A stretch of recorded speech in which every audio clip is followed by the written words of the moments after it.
เรื่องที่ห้าการบูชาท่านที่ควรบูชาพระพุทธภาษิตมาเ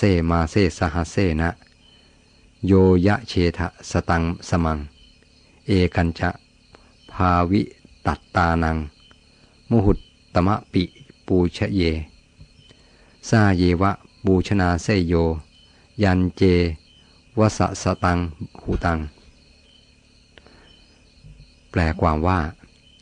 ผู้ใดพึงบูชาด้วยทรัพย์1,000ทุกๆเดือนตลอดเวลา100 ปีก็ไม่ประเสริฐเท่าการบูชาท่านผู้ได้อบรมตนแล้วเพียงผู้หนึ่งแม้เพียงครู่เดียวการบูชานั้นประเสริฐส่วนการบูชาตลอด100 ปีนั้นไม่ประเสริฐเลยอธิบายความการบูชาบุคคลที่ไม่ควรบูชาหรือวัตถุที่ไม่ควรบูชาแม้บูชาสิ้น100 ปี1,000 ปีอย่างสม่ำเสมอก็หาไม่ผลประการใดไม่เปรียบเหมือนการหว่านพืชลงบนหินไม่งอกงามไม่มีประโยชน์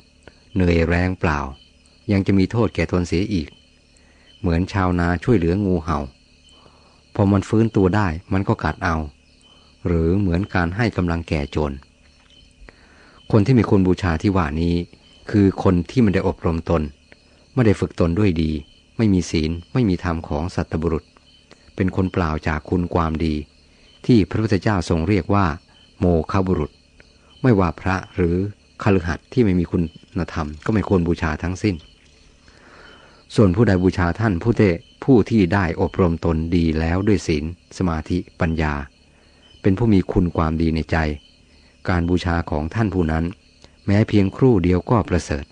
นำความสุขมาให้ยกตัวอย่างเช่นการบูชาพระพุทธเจ้าหรืออริยสาวกของพระพุทธเจ้าหรือคนอื่นๆที่มีคุณธรรมดีมีมารดาบิดาครูอาจารย์และผู้มีพระคุณอื่นๆการบูชาท่านแสดงไว้2 วิธีคือการบูชาด้วยวัตถุสิ่งของเรียกอามิสบูชาอย่างหนึ่งการบูชาด้วยการปฏิบัติตามคำสอนของท่านด้วยการอบรมตนให้ดีเรียกปฏิบัติบูชาอย่างหนึ่งพระพุทธเจ้าทรงสรรเสริญปฏิบัติบูชามากกว่าอามิสบูชาแต่มิได้ทรงห้ามอามิสบูชาการบูชาท่านที่ควรบูชานั้นเป็นสิริมงคลแก่ตนเป็นการให้กำลังสนับสนุนท่านผู้ประพฤติชอบเป็นประโยชน์แก่สังคมเข้าพระพุทธภาษิตว่าข่มคนที่ควรข่มยกย่องคนที่ควรยกย่องนิกันเฮนิคหาระหังปักกันเฮปักหาระหังในมงคลสูตรทรงจัดการบูชาคนที่ควรบูชาหรือวัตถุที่ควรบูชาเป็นมงคลอันสูงสุดข้อหนึ่งพระพุทธภาษิตนี้พระศาสดาทรงแสดงเมื่อประทับอยู่ที่วัดเวฬุวันเมืองราชคฤห์ทรงปรารภพราหมณ์ผู้เป็นลุงของพระสารีบุตรมีเรื่องย่อดังนี้พระสารีบุตรเถระไปเยี่ยมลุงของท่านถามว่าทำกุศลอะไรอยู่บ้างหรือไม่ลุงตอบว่าบริจาคทรัพย์บำรุงพวกนิครนอยู่ทุกเดือนเดือนละ1,000 กหาปณะพระเถระถามว่าปรารถนาอะไรพราหมณ์ตอบว่าปรารถนาพรหมโลกใครเป็นคนบอกว่าทางนี้เป็นทางไปพรหมโลกพระสารีบุตรถามอาจารย์ของกระผมขอรับพราหมณ์ตอบท่านเชื่อหรือ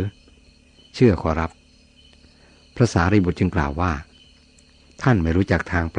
พรหมโลกแม้พวกอาจารย์ของท่านก็ไม่รู้เหมือนกันพระศาสดาองค์เดียวเท่านั้นที่ทรงรู้จักพรหมโลก